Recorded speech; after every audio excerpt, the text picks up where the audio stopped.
So I made a joke in a previous video that Manchester United's transfer strategy really isn't as sophisticated as they like to make out, and that it seemed like they were just targeting Premier League players with the most goals. That was a bit of a stretch at the time, but now that we've been linked with Ollie Watkins, I'm starting to get a bit concerned that that might be the case. And it's not because I don't rate Ollie Watkins as a player, as I think up until this season, he was one of the most underrated centre forwards around. But when you look at the likely finances of the deal, I just don't see how it makes sense. Aston Villa are reportedly demanding £60 million plus add-ons. Watkins is 29, 13 December, and because he has 3 years left on his contract, United really don't have much leverage apart from if Villa fail to sell enough players to keep up with their PSR requirements. Maybe if Watkins was 25 or 26 and 50 to £60 million may be a fair valuation, but approaching 30, that price tag has to fall significantly, likely around 35 to 40% to around 35 to a maximum of £40 million,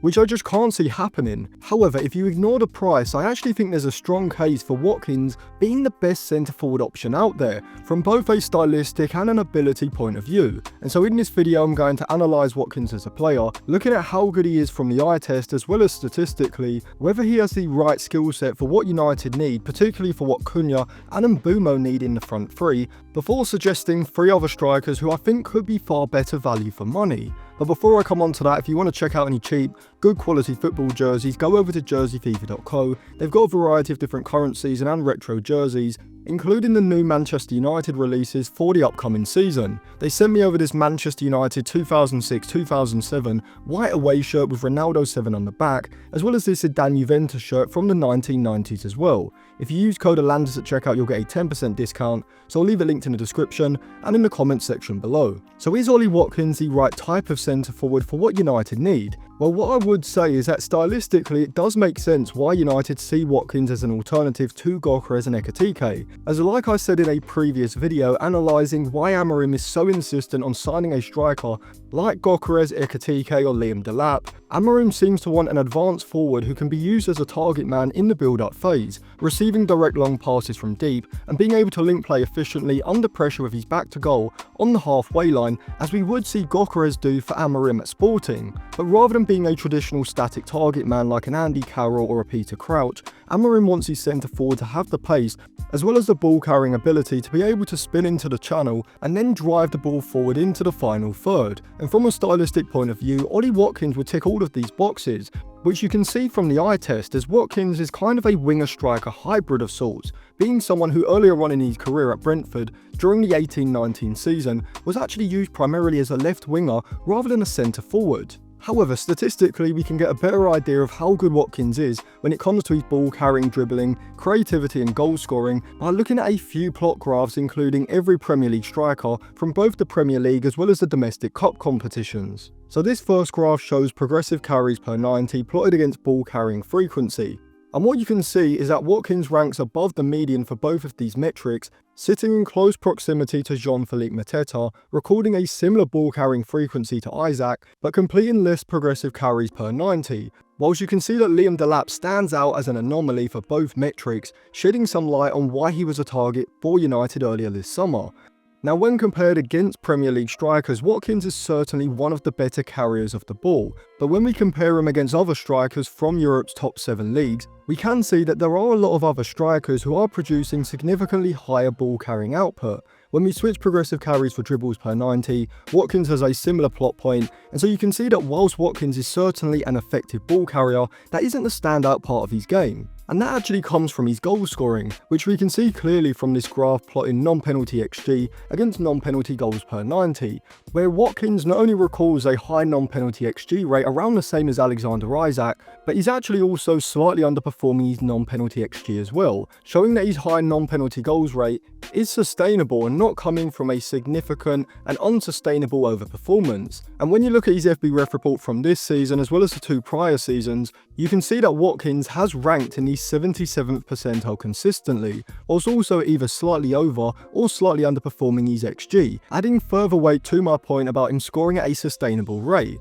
Combining the eye test with the statistical analysis, I think you have to conclude that Watkins is one of the most complete centre forwards in Europe. And I would argue that stylistically and in terms of current ability, he may be the closest alternative to Victor Gyökeres, as like Gyökeres he has the physicality and even greater aerial ability to enable him to be used as a target man to receive those direct long passes from deep, but also is very efficient when it comes to dropping off and linking play with 1 and 2 touch passes. But the similarities between the two don't stop there, as against a high defensive line during a quick transition through the middle third, Watkins also has not just the pace to run in behind, but also exceptional anticipation and football IQ, with how and when he makes his movements, peeling off and spinning wide of the centre-backs, or sitting on the shoulder between both centre-backs and waiting to make a well-timed, sharp movement in behind into more of a central goal-scoring position. And like Gyökeres, when he does receive a shooting opportunity, his shooting technique is textbook, composed, assertive, and the majority of the time struck with power and placement.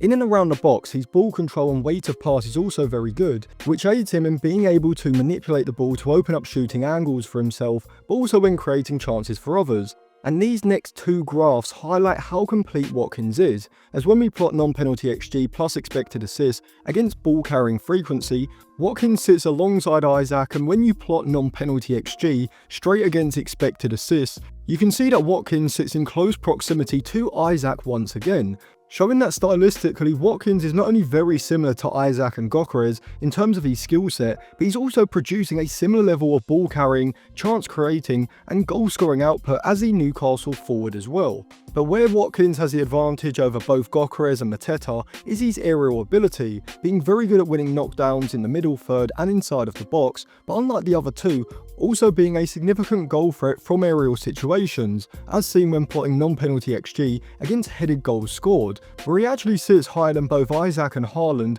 and really only second in the Premier League to Chris Wood, factoring out Paul Anuachu due to his small sample size. And so in terms of his ability in isolation, I think that Watkins would not only be a very good signing for United given his complete skill set, both offensively but also out of possession, when pressing aggressively or having to be defensively disciplined in the middle third, but I actually think he would be a better option for United compared with Gyökeres and Ekitike based on current ability alone. However, the issue I have with this transfer is really nothing to do with his individual ability. Tactically, I have said before that I think Mbeumo in particular would benefit from more of a withdrawn, false 9 deeper lying forward type of striker, but given Watkins' complete skill set alongside his heading ability inside the opposition's box against sides that sit deep, this would make it less of an issue than with Gyökeres, and not something that would be of a major concern, though not exactly ideal in terms of stylistic balance, considering we would have one less central midfielder in the 3-4-3, although financially I think this deal could be a disaster. I mean, he's on £6.7 million a season at Villa, so minimum he's coming in on £8.5 million most likely on a 4-year contract. Add on a transfer fee of at least £50 million,